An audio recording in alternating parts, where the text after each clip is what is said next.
Hola a todos. Seguimos adelante con nuestro viaje a través de las 34 doctrinas fundamentales que son el corazón de la comunidad Sínode. Hoy nos vamos a detener en una de las verdades más, pero más profundas y centrales de nuestra fe, la segunda doctrina, la naturaleza de Dios. Vamos a sumergirnos juntos en lo que la Escritura nos revela sobre quién es Él. Antes de arrancar, vale la pena hacernos esta pregunta. Y a ver, seamos honestos. La respuesta es que no del todo. Nuestra mente humana, pues, es finita, limitada, y no puede contener la totalidad de un ser que es eterno e infinito. Sería como querer meter todo el océano en un vasito. Pero, y aquí viene lo maravilloso, Dios no se ha quedado en silencio. En su gracia, Él mismo se ha revelado en su palabra, dándonos justo lo que necesitamos para conocerlo, para amarlo y para adorarlo de verdad. Así que con esa humildad, pero con mucha expectativa, empecemos este análisis. Este va a ser nuestro mapa de ruta para hoy. Vamos a empezar reconociendo ese misterio de conocer a Dios. Luego nos meteremos de lleno a explorar cómo la Biblia nos revela su unidad y su Trinidad. Después, vamos a conocer un poco más a las tres personas divinas. Veremos cómo trabajan en una armonía perfecta. Y al final, que es clave, vamos a entender por qué esta doctrina no es pura teoría, sino el mismísimo fundamento de nuestra fe y de nuestra vida en comunidad. Muy bien, entremos de lleno en el tema. La doctrina de la Trinidad, fíjense, no es un invento filosófico ni una tradición que se añadió después.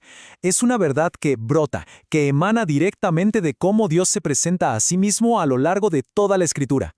No es una contradicción que tengamos que resolver, sino un misterio que Él mismo nos ha revelado. Es una verdad que abrazamos por fe, porque es el testimonio que Dios da sobre quién es Él. Aquí la tenemos. Esta es la definición central, el fruto de siglos en que la Iglesia ha estudiado la palabra. Y cada parte de esta frase es crucial, no podemos quitar ni una. Un solo Dios. Con esto afirmamos un monoteísmo total, eternamente existente. Esto no es algo que pasó en algún momento, siempre ha sido así. Y tres personas distintas. El Padre no es el Hijo no es el Espíritu Santo y el Espíritu no es el Padre. Son tres personas pero un solo ser, una sola esencia divina. Esta es la roca sobre la que se construye todo lo demás. Para entender la Trinidad, tenemos que sostener estas dos verdades en un equilibrio perfecto, sin soltar ninguna. La Biblia afirma con la misma fuerza que hay un solo Dios, y a la vez que el Padre es Dios, el Hijo es Dios y el Espíritu Santo es Dios. Si nos inclinamos demasiado hacia la unidad y nos olvidamos de las personas, caemos en el error de pensar que son solo máscaras o modos de Dios. Pero si nos inclinamos demasiado hacia las tres personas y nos olvidamos de la unidad, caemos en el politeísmo, o sea, en creer en tres dioses. La verdad de la Biblia está justo en el medio, manteniendo ambos pilares firmes. Un solo Dios en tres personas. La unidad de Dios es uno de los mensajes más claros y repetidos en toda la Biblia. Es el cimiento de la fe de Israel. Todo empieza con esa declaración de fe tan importante, el Shema Israel, en Deuteronomio 6:4. Oye Israel, Jehová nuestro Dios, Jehová uno es. Siglos más tarde, a través de Isaías, es Dios mismo quien dice, yo soy Jehová y ninguno más hay, no hay Dios fuera de mí. Y esta verdad sigue en el Nuevo Testamento. Pablo les dice a los corintios que un ídolo no es nada, porque no hay más que un Dios. Incluso Santiago nos recuerda que esta verdad es tan básica que hasta los demonios la creen y tiemblan. Así que la fe bíblica es sin lugar a dudas monoteísta. Ahora aquí es donde se pone todavía más interesante, porque junto a esa unidad tan fuerte, la Escritura nos va dando pistas de una pluralidad dentro de Dios. Desde el primer capítulo de la Biblia, en la creación, Dios habla en plural, hagamos al hombre a nuestra imagen.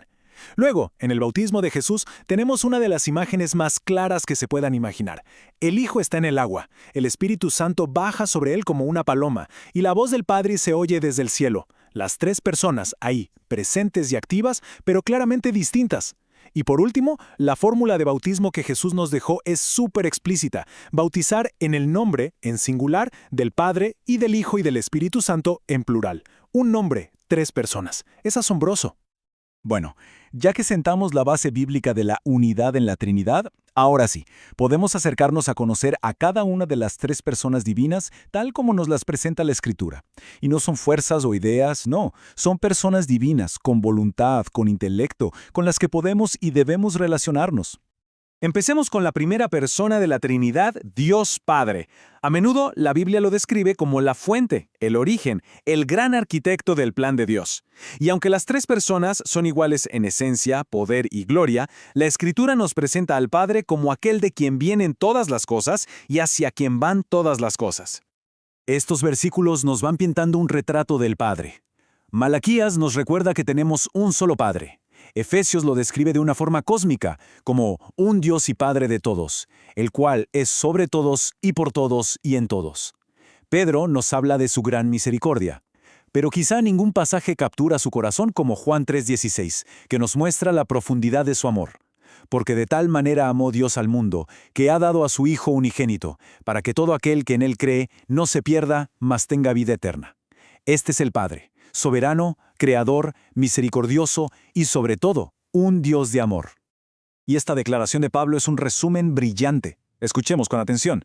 Para nosotros, sin embargo, solo hay un Dios, el Padre, del cual proceden todas las cosas, y nosotros somos para Él. Aquí se afirma tanto la unidad de Dios como ese rol distintivo del Padre, como la fuente y el propósito de todo. Nuestra existencia misma tiene su origen y su sentido en Él. Ahora, pasemos a la segunda persona de la Trinidad, el Hijo, nuestro Señor Jesucristo. Y aquí el punto crucial, el fundamento del Evangelio, es su deidad plena e incuestionable.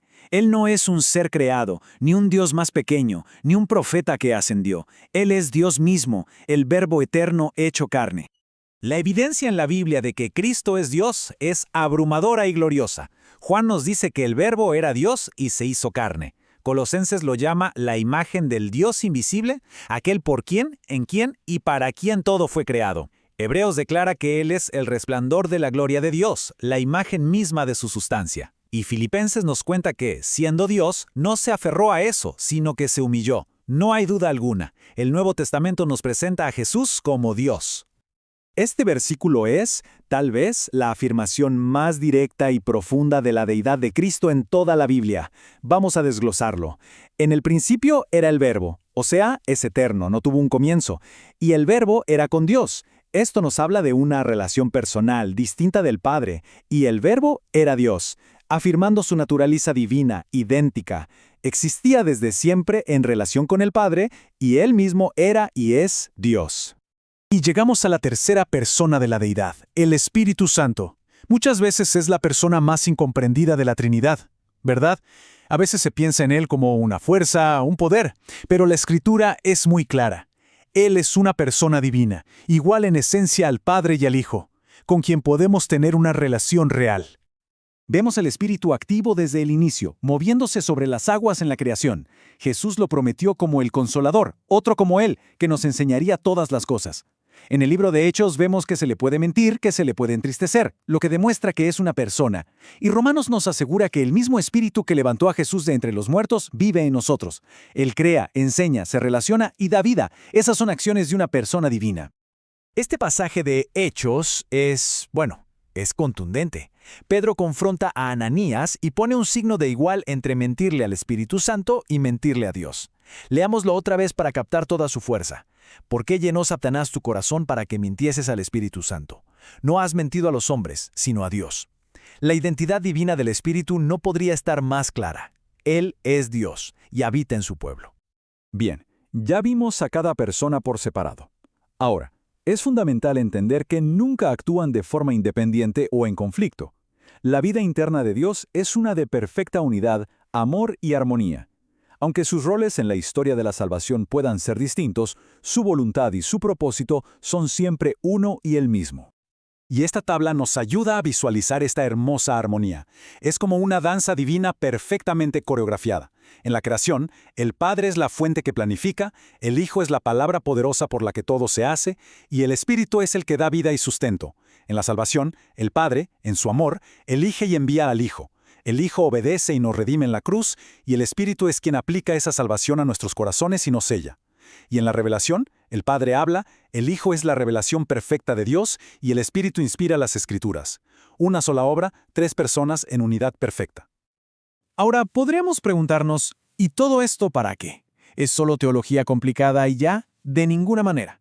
La doctrina de la Trinidad no es un problema matemático que hay que resolver, es el fundamento que le da forma a todo lo que creemos, a cómo adoramos y a cómo vivimos juntos como iglesia. Veamos por qué. La importancia de esta doctrina la podemos resumir en estos 3 puntos vitales. Primero, el Dios Trino es el modelo de cómo debe ser nuestra comunidad. Segundo, es el fundamento de nuestra adoración, pues adoramos al Padre, a través del Hijo, en el poder del Espíritu. Y tercero, asegura nuestra salvación. Una salvación planeada, ejecutada y aplicada por el Dios Trino es una salvación eternamente segura. Este punto es central para nosotros como comunidad sínode. Creemos que la Iglesia no es una organización humana, sino un organismo vivo. ¿Y cuál es el modelo perfecto para este organismo? La Trinidad misma. En Dios hay unidad perfecta sin aplastar la diversidad de las personas. Hay un amor mutuo, una sumisión gozosa, una gloria compartida. De la misma forma, en la Iglesia, estamos llamados a una unidad profunda de amor y propósito, pero celebrando la diversidad de dones y personalidades que el Espíritu ha juntado. Nuestro Dios es relacional en su esencia y por eso nuestra fe es fundamentalmente comunitaria. La vida de la Trinidad es el patrón para nuestra vida juntos. Y así, llegamos al final de nuestro recorrido de hoy. Hemos visto que el Dios de la Biblia se revela como un solo Dios en 3 personas distintas. Y esta verdad no es una contradicción que tengamos que resolver, sino un misterio glorioso para adorar. Es el corazón del Evangelio, la base de nuestra adoración y el modelo para nuestra comunidad. Es el fundamento de todo lo que somos y todo lo que esperamos. Así que, el gran resumen es este. Conocer a Dios como Padre, Hijo y Espíritu Santo no es un detalle teológico opcional, es el cimiento de toda la fe cristiana. Define cómo oramos, cómo amamos, cómo nos relacionamos en comunidad y cómo entendemos nuestra propia salvación. Es la verdad más profunda y hermosa que podemos contemplar, porque nos muestra que en el centro del universo no hay una fuerza solitaria, sino una comunidad eterna de amor. Esta ha sido solo la segunda de las 34 doctrinas fundamentales que nos unen como sínode y como parte del cuerpo de Cristo. Animo a todos a continuar este viaje, a seguir explorando las demás enseñanzas para que nuestra fe se haga más fuerte en la verdad, nuestro entendimiento crezca y nuestro amor por nuestro Dios Trino se haga cada vez más profundo.